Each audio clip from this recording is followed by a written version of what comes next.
O Senhor esteja convosco. Ele está no meio de nós. Conclusão do Evangelho de Jesus Cristo, segundo Lucas.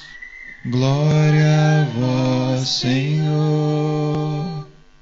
Naquele tempo, disse Jesus aos seus discípulos: assim está escrito: o Cristo sofrerá e ressuscitará dos mortos ao terceiro dia, e no seu nome serão anunciados a conversão e o perdão dos pecados. E todas as nações, começando por Jerusalém. Vós sereis testemunhas de tudo isso. Eu enviarei sobre vós aquele que meu Pai prometeu. Por isso, permanecei na cidade, até que sejais revestidos da força do alto. Então Jesus levou-os para fora, até perto de Betânia. Ali ergueu as mãos e abençoou-os. Enquanto os abençoava, afastou-se deles e foi levado para o céu. Eles o adoraram. Em seguida, voltaram para Jerusalém com grande alegria e estavam sempre no templo, bendizendo a Deus. Palavra da salvação. Glória a vós, Senhor. Entre aclamações, Deus se elevou, o Senhor subiu ao toque da trombeta. Por entre aclamações, Deus se elevou, o Senhor subiu ao toque da trombeta. Amados irmãos, amadas irmãs, hoje nós celebramos a grande festa da Ascensão do Senhor. O que significa isso? Que Jesus subiu aos céus. Lá em Jerusalém, no Monte das Oliveiras, foi construída pelos cruzados uma igreja octogonal. Tem 8 pontas, né? E ali foi construída essa igreja sem o teto, justamente para representar que Jesus, né, ele subiu ao céu. Depois, hoje, foi conquistada, os muçulmanos, no ano 1200, a tomaram esse santuário. Hoje é eles que cuidam. Quando a gente vai em Jerusalém, a gente tem a possibilidade de ir visitar, né, essa igrejinha, mas ali foi construída pelos cruzados, justamente sem teto. Hoje tem teto, mas não tinha. Interessante, né? E outro fato interessante, que onde foi que Jesus subiu ao céu? Porque o Atos dos Apóstolos, segundo o Atos dos Apóstolos, escrito por Lucas, ele vai dizer que foi em Jerusalém. Porém, o mesmo Lucas, o evangelista, no seu evangelho, lá no finalzinho, que nós ouvimos hoje, no capítulo 24, ele vai falar que Jesus se reuniu com eles em Jerusalém e depois os levou a Betânia, que fica distante de Jerusalém. E ali Jesus subiu ao céu. E Mateus, capítulo 28, lá no finalzinho também do Evangelho, dizer o evangelista, né, que Jesus pediu para que eles fossem a Galileia. Então ali, eu estarei convosco todos os dias até o fim do mundo. Não importa aonde foi o local que Jesus subiu ao céu. A intenção, né, de Lucas, do Atos dos Apóstolos, do Evangelho que nós ouvimos, não é fornecer-nos informações quanto ao lugar, ao tempo e à forma que Jesus subiu, mas justamente para responder algumas questões da comunidade local, esclarecer alguns mistérios inefáveis da Páscoa. Segundo Atos dos Apóstolos, foi 40 dias após a morte de Jesus que ele subiu ao céu. E segundo o Evangelho de São Lucas, no mesmo dia da Páscoa, ele subiu ao céu. Por isso o Padre está dizendo, não se preocupe com o tempo, com o lugar, mas a mensagem que o Evangelho, a mensagem que a Palavra de Deus hoje está trazendo ao nosso coração. 40 dias é um número significativo na Bíblia. É o tempo necessário para um discípulo ser formado pelo Mestre. Era 40 dias que o discípulo era formado pelo Mestre. Moisés também subiu a montanha, lá em Êxodo 24, e ficou 40 dias rezando na montanha. E Elias, ele peregrinou para a montanha de Deus e levou 40 dias. E 40 dias que Jesus ficou no deserto. Então, esse número é muito importante para nós. Você se lembra daquela passagem do livro de Reis, o segundo livro de Reis, capítulo 2, que vai dizer que Elias estava ali com seu discípulo Eliseu. Elias está quase para partir, ele diz, já faz a sua despedida, e Eliseu pede que ele deixasse o que mesmo? A sua herança.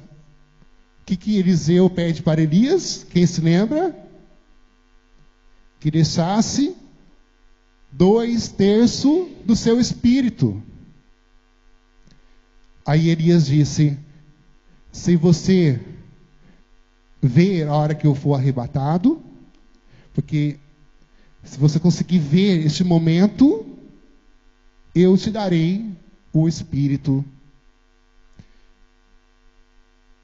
Ali passou o carro com os cavalos de fogo, levou Elias e desapareceu. E Eliseu recebeu o Espírito.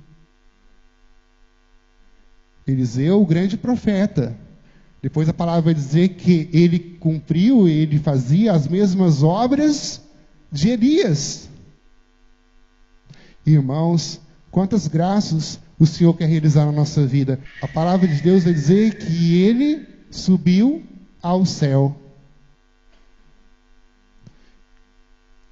Lucas deixa muito claro que esse fato é para nos mostrar que o Cristo, aquele que é considerado o derrotado, o desprezado, o humilhado, ele se tornou Senhor. Senhor do céu, Senhor da terra. Quando Jesus subiu ao céu, ele desaparece entre as nuvens. Então a nuvem significa a presença de Deus. Basta olharmos um pouquinho para o Antigo Testamento.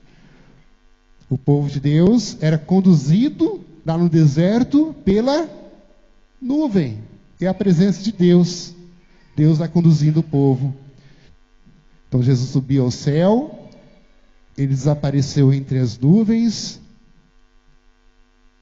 e 2 homens de branco ali apareceram aos seus que estavam vendo aquele fato, os discípulos, os apóstolos, e disse: para que vocês estão aí olhando para o céu? Esse Cristo que subiu, ele está na glória. Ele está junto do Pai. Por que 2 homens? Para que um testemunho seja válido, é preciso ter 2 ou mais pessoas. Por isso 2 homens. E vestido de branco, que é o simbolismo bíblico que representa o universo de Deus. Esse Cristo foi glorificado. Esses homens são aqueles mesmos 2 que estavam na sepultura. Quando ali Maria Madalena vai e não encontra, e diz que veio procurar entre os mortos aquele que está vivo. Ele ressuscitou. a carta aos Efésios, que nós ouvimos, Paulo pede a sabedoria aos cristãos, para poder compreender este mistério. Imagine, você tem um amigo, uma pessoa que você ama, imagine que um dia essa pessoa vai embora. Um amigo, ou seu filho, né, alguém que você ama, de repente, fala, estou indo, viu? Eu preciso ir. Aí você vai dar um abraço naquela pessoa, despedida. Se você sabe que aquela pessoa está indo para uma coisa boa, né? Esse dia um casal falou, padre, reza por nós, a minha filha está indo para a universidade, vai morar fora. E é muito difícil para nós. Ela está progredindo, está indo para o crescimento acadêmico, para a sua vida, tudo mais. É muito difícil, padre, mas nós apoiamos ela. Então existe aquele momento da despedida. Eu me recordo quando fui para o seminário, meus pais na época não aceitaram muito. Porém, para essa a minha vocação. Estou sentindo e eu preciso fazer experiência. Tanto é que eles nem quiseram assim, me levar lá no seminário. Um padre, amigo meu, que levou. Eu lembro daquele momento da despedida. Aquele abraço, todo mundo chorando. E hoje meu pai, meus pais, eles participam muito. Com certeza estão nos acompanhando lá do Brasil, que eles acompanham sempre pela televisão. Eles fizeram essa experiência da providência e hoje eles dão glória a Deus por ter um filho padre. E todas as vezes que meu pai ia visitar no seminário, então de Ribeirão Preto até Mococa, passa diante de um presídio. E ali ele depois deu testemunho dizendo, meu filho, ele foi buscar algo bom. Que quando ele passava, via aquelas fila enorme, as mães visitando seus filhos, na prisão. O inimigo quer enganar o nosso coração. E vamos pedir nessa Eucaristia que Ele nos dê o Espírito Santo. Nós estamos nos preparando para Pentecostes. Muitos de vocês estão fazendo a novena, 9 dias na presença de Deus, clamando o Espírito Santo. O evangelista Lucas, ele fala muito da alegria. Pegamos ali, logo no começo do Evangelho, a Zacarias, o anúncio do anjo a Zacarias, que ele ganharia um filho, e seria causa de alegria para muitos de Israel. Para o anjo que vai até os pastores, e diz que para alegrar, porque virá, o Messias nasceu, glória a Deus no céu, no mais alto das alturas. O evangelista Lucas, ele fala muito da alegria. E é muito importante nós diferenciarmos a alegria da felicidade. Existem muitas pessoas confundindo essas duas realidades.